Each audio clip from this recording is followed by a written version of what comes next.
90 দশকের সোনালী পর্দার উজ্জ্বল তারকা মৌসুমী কি সত্যিই বিদায় জানাচ্ছেন অভিনয় জীবনকে? এই প্রশ্ন এখন ঘুরপাক খাচ্ছে তার অগণিত ভক্ত অনুরাগীর মনে।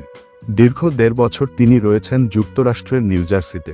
দূরে সরে আছেন দেশের চলচ্চিত্র অঙ্গন থেকে।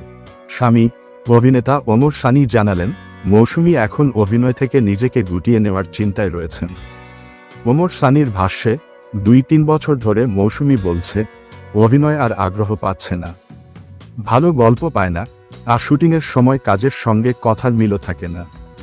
আমি বহুবার অনুরোধ করে তাকে অভিনয় ফিরিয়েছি, কিন্তু এবার সে বেশ দৃঢ় নিজের সিদ্ধান্তে। বর্তমানে নিউ জার্সিতে মা ও মেয়ে ফাইজাকে নিয়ে সময় কাটাচ্ছেন মৌসুমী। মায়ের অসুস্থতা এবং মেয়ের বেড়ে ওঠার গুরুত্বপূর্ণ সময়ে তাদের পাশে থেকে দায়িত্ব পালন করছেন তিনি। জীবনের এই নতুন অধ্যায়ে পরিবারকেই প্রাধান্য দিচ্ছেন। কেয়ামত থেকে কেয়ামত খ্যাত এই চিত্রতারকা সবশেষে তিনি অভিনয় করেছেন দেশান্তর ছবিতে। এর আগে সোনার চর ও ভাঙ্গন ছবিতেও দেখা গেছে তাকে। যুক্তরাষ্ট্রে যাওয়ার আগে একটি বিজ্ঞাপন চিত্রের মডেল হিসেবেও কাজ করেছিলেন। মৌসুমীর দেশে ফেরার সম্ভাবনা নিয়েও আপাতত অনিশ্চয়তা।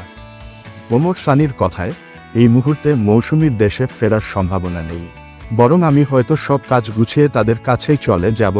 তবে অভিনয়কে মৌসুমী চূড়ান্তভাবে বিদায় জানাচ্ছেন কিনা সেটা এখনও নিশ্চিতভাবে বলা যাচ্ছে না।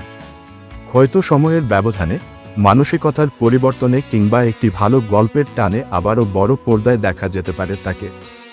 এখন শুধু সময়ই বলে দেবে মৌসুমীর রূপালী পর্দায় ফেরা আর হবে কিনা। মৌসুমীর অভিনয় জীবনের শেষ পর্দা কি তাহলে সত্যিই নামতে চলেছে?